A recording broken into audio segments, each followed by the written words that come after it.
we're in rough times right now. Obviously, with last week, there was a delay because of all the virus stuff happening in the world. Unfortunate, but understandable. And I know nobody wants any of the mangaka they enjoy to get sick, as well as their staff. It's good for their health. But also, on top of that, they got an extra point of rest and able to get things going in order for when things are coming back to normal.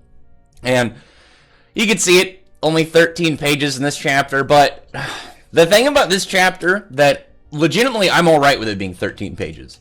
And I'm going to put it as 3 reasons. One, we got some good explanation on the difference between magic and true magic, is that true magic has like the natural properties of whatever it actually, is. Like with luck, luck can use lightning magic, but I mean, it's still going to have like stuff, like the electric charge behind it stuff. It's going to have power, but in reality, outside of that, it was, he's buffing himself. He's making himself faster and stronger, but it doesn't mean it's like to some massive, like, high-end degree. When we found out here with true magic, when he uses lightning magic, it has the true properties of lightning. So instead of it just being, like, enhanced, it's lightning speed. It's carrying the full strength of, like, a lightning bolt behind it, which is really cool. I like that differentiating point between them, and I know there's people on my channel that subscribe to my channel that have probably been to some of the debate videos I do, or people just seem to think all magic is just the exact same, and then you get like crazy people that everyone's a million times light speed and stuff. But it makes way more sense for Luck when he gets vice captain to be lightning speed than it being consistent with it, instead of just skipping over that and going right to crazy light speeds, which that wouldn't really make sense of why it would be as like the normal aspect, but somehow beyond it by a massive amount. It doesn't make a lot of sense.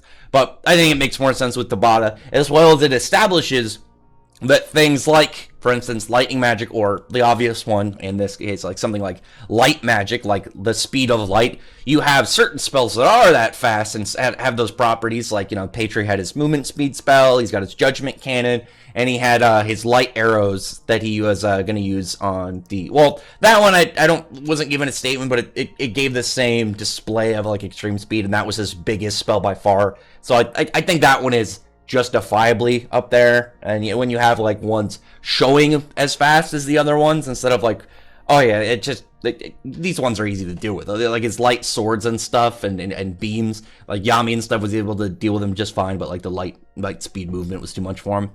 But it makes sense of like the differentiating point. It's like, yes, some specific ones carry that trait, but true magic should all have that one. It's all going to carry those aspects, which again makes sense. That just makes sense of like what's special about true magic is it's got like directly rooted in nature, so it's got the natural like portions of it. Another thing that is really like, because I said 3 things, so I get there. You got information. You have also like laid out for Magna, like stuff laid out for Magna for the future, because Magna, out of all of them right now, like the characters right now, so you have like all the characters getting more powerful. You have ones like Leopold, who's in a weird spot because he should be more powerful, but you don't really know how that he's gonna, cover such a gap. Is he gonna unlock like a true, is his true magic gonna like show what his trait is? Like Fuego Leon has straight like raw firepower. Mara Leona's can burn other magic, as well as like she's like a super like stamina onslaught style fighter. But maybe his thing will be just raw temperature, or like raw AoE.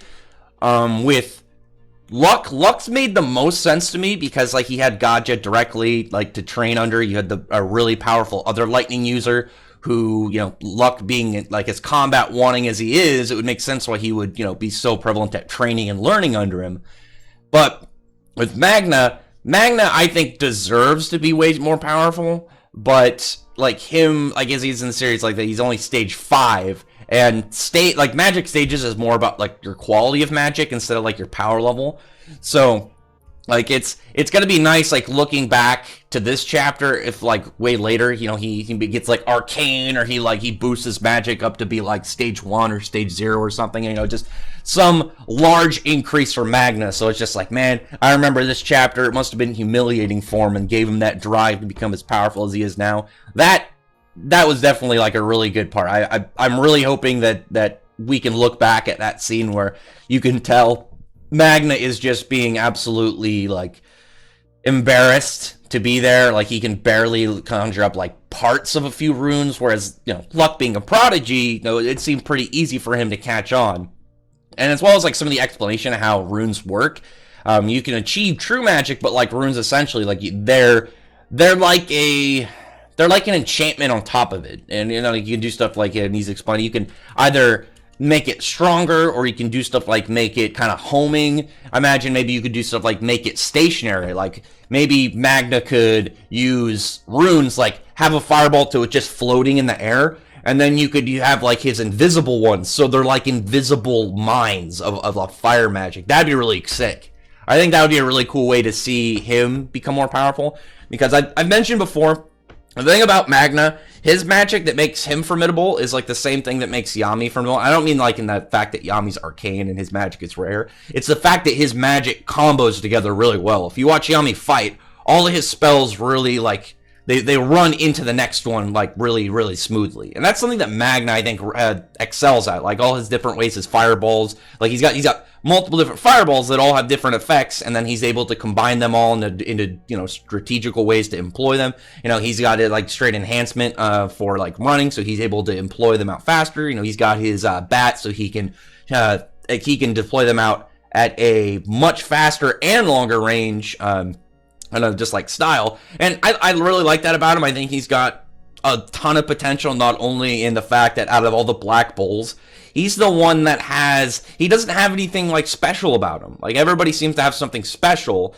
I'm hoping that Magna is too, but Magnus is just achieved by kind of overtaking that struggle of, you know, because when you have all these guys that still work hard, but they have like a really like special trait to like whatever their abilities are, whether it's like Noel's, who's, you know, got a ton of latent potential, or you have like Charmy, who's a half-breed between, you know, the humans and dwarves and his two magics, or you have like Vanessa, who's arcane.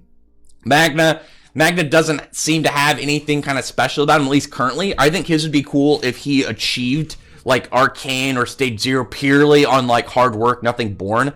It would remind me of kind of like the way I know it's explained sort of like to a degree in like One Punch Man. One of the like part of the reason Saitama's so strong is like the people with powers and stuff, they like broke through human barriers one way or another, but Saitama's just did it out of straight hard work and determination. I want that for Magna. I want that for Magna to just become ridiculously strong because of it.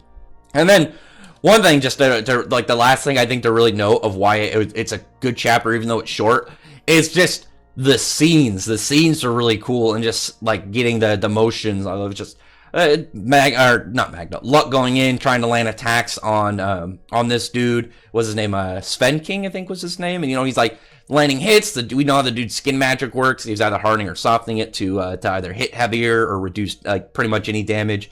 And, you know, he's going to use attacks on Luck, and he's like does stuff like he jettisons like himself out of one of his lightning boosts, which I think is really cool, because not only would he be able to like, you know, do something like this, like very fast emergency movement, but he could also probably do something like you know, set up other attacks with it, or maybe he could shoot like the claws or the boots off him onto, you know, opponents or something. I think that would be really neat to see.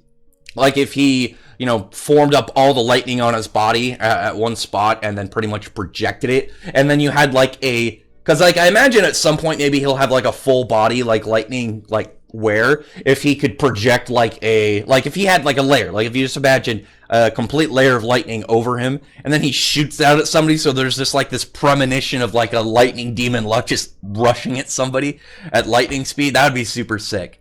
But this dude uses his skin magic. He makes all these weird cannons all over his body to shoot just like raw magic all over the place.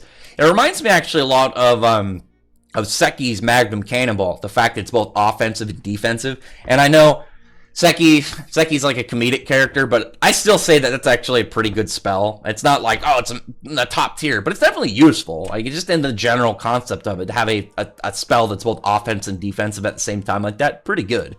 But he's setting all this up, and you have Luck, who's just now kind of enhancing his abilities with his runes. And when he was talking to Gaja, and Gaja's, you know, like explaining, we both use lightning magic, but we use different kinds. Like Gaja's more of a caster, whereas Magna, or not Magna, I keep messing up Magna and Luck.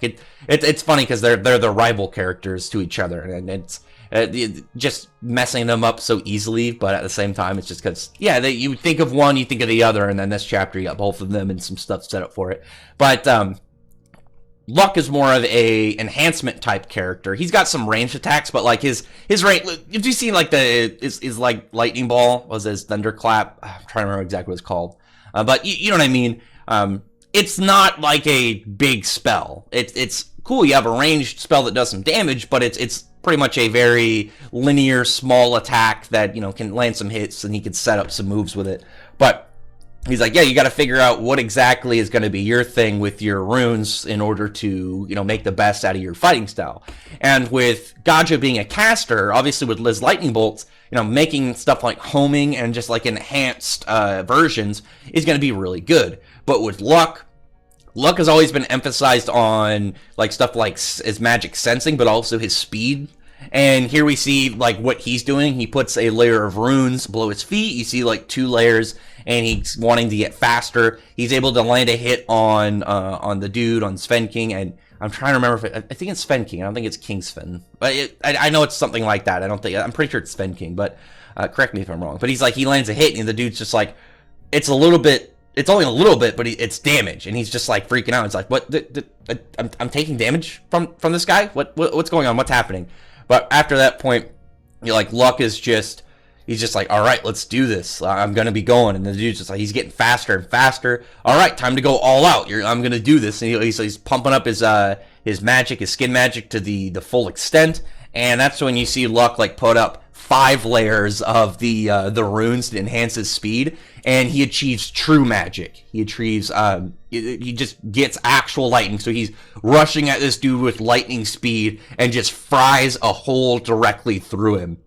And he's pretty much a spear of lightning at this point. I wanted to look up, I forgot really quick before the video, of the name of his attack, because he has like the true magic, and he calls it like Serranos. I think that's like a okay, I googled it really quick. It's like a Celtic horned god. I feel if I ask Broku if he's gonna like already know a lot about this stuff, probably already did a bunch of research.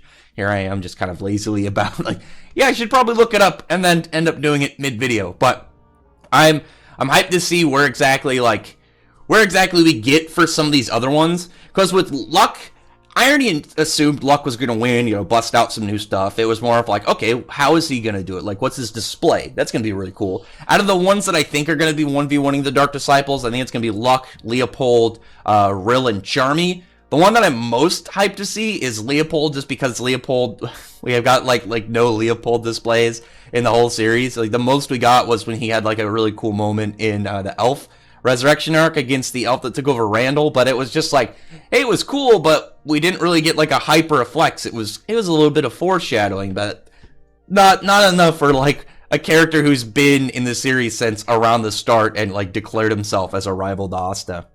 But that one will get pretty good. The Rill and Charmy ones I think will be fun too, but the Leopold one I think will be the best one, because it's gonna be nice to finally see the dude get some love.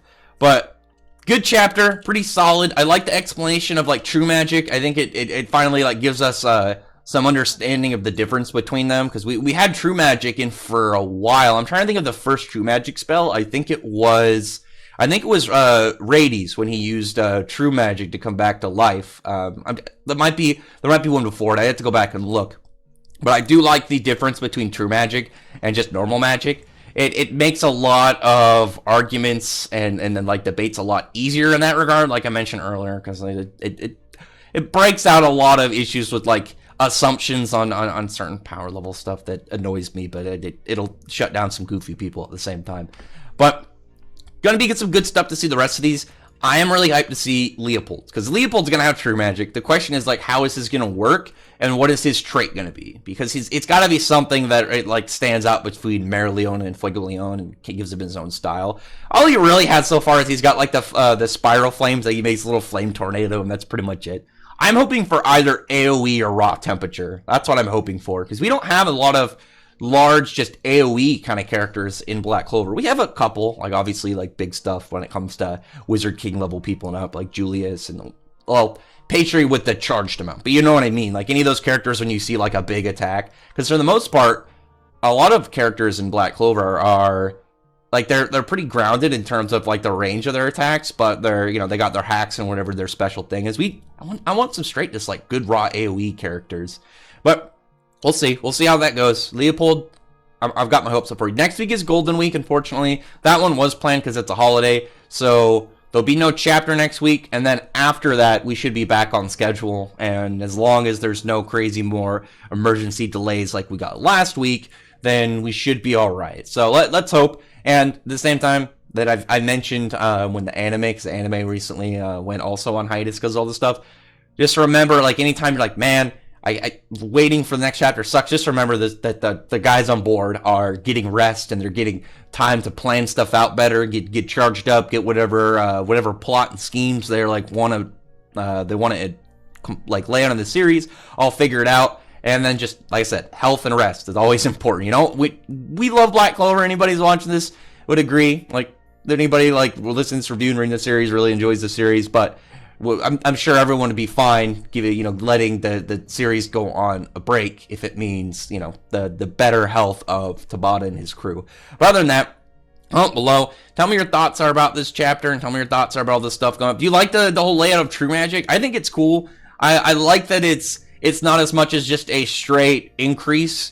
It's kind of like Arcane, where it's more of a trait. Like, okay, yeah, it's akin to the natural version, so it's going to have an enhancement, but it's not just straight, oh yeah, it's more powerful. It's more akin to where it originates from, instead of like Magic, where it's like, oh yeah, it's making a version of Magic kind of comparable to it, but where now it's like, yeah, they're pretty much the same. They're mirrored. You have the natural version. And then Arcane, where Arcane is just kind of like weird and stuff. But anyway, other than that, comment below, tell me your thoughts about this. I know I appreciate thumbs up the video, but for the like button, subscribe button, and check out my other videos. But other than that, I appreciate everyone who's already subscribed, and I thank you all for listening.